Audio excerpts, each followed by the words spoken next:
Bon, là, vous vous dites, qu'est-ce que c'est que ce truc génial? Et par génial, je veux bien sûr dire horrible. Et par horrible, je veux bien sûr dire... Tu vas fermer ta gueule! Alors ce truc-là, on va casser le mythe tout de suite, c'est du mastic magnétique intelligent. Si ça vous parle, c'est normal, hein, depuis 2, 3 ou 4 ans, on voit sur YouTube pas mal de vidéos, notamment avec de la pâte à modeler intelligente. Il suffisait en gros de fabriquer ou d'acheter de la pâte à modeler, d'y ajouter de la magnétite à l'intérieur, et grosso modo, on avait le même résultat. Bon alors, il y a pas mal de trucs à dire sur cette expérience, et on va commencer peut-être par le plus important, c'est-à-dire expliquer le fonctionnement. Pourquoi ce petit cube se fait bouffer par la pâte? Pourquoi? Pour ça, il faut déjà comprendre ce que c'est la magnétite, hein, ce truc dont j'ai parlé il y a 30 secondes.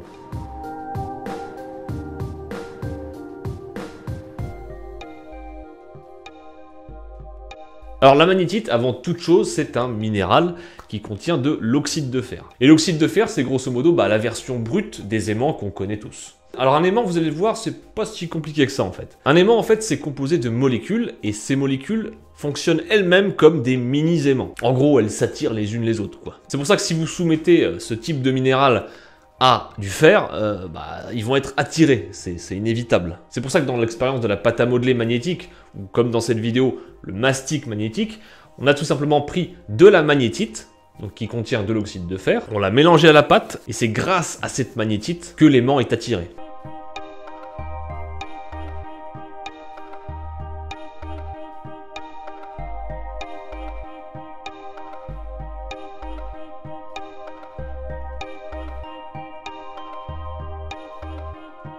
En gros, si l'aimant il est attiré vers le fer, c'est parce qu'il le transforme lui-même en aimant. Vous suivez là? Bon, prenons un exemple pour que ce soit plus simple. Par exemple, vous prenez un vieux clou en fer. Là, tout de suite, il n'a aucun pouvoir d'attraction, on est d'accord. C'est uniquement quand vous allez mettre ce clou en présence d'un aimant que les éléments qui composent ce fer vont se réunir et s'orienter vers une seule et même direction, celle de l'aimant. Si vous voulez un exemple à grande échelle, la Terre, par exemple, est un aimant gigantesque.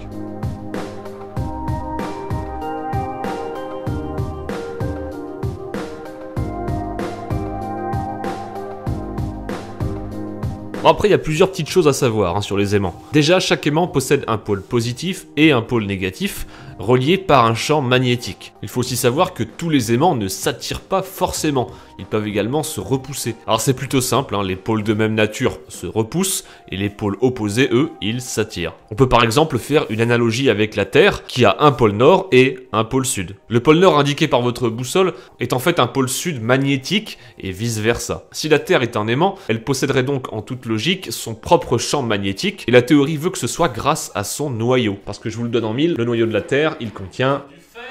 Merci David, il y en a au moins qui suit. Bref, sur le genre de vidéo que vous allez voir et que vous avez peut-être déjà vu avec la pâte à modeler, la pâte contient donc de l'oxyde de fer, et en soumettant de l'oxyde de fer à un aimant, vous venez de le voir, il est attiré. J'espère que cette vidéo vous aura plu, c'était un petit hors-série on va dire. Si je vois que ça vous plaît, je n'hésiterai pas à en refaire d'autres. A très bientôt pour une prochaine vidéo, prenez soin de vous, vous êtes awesome.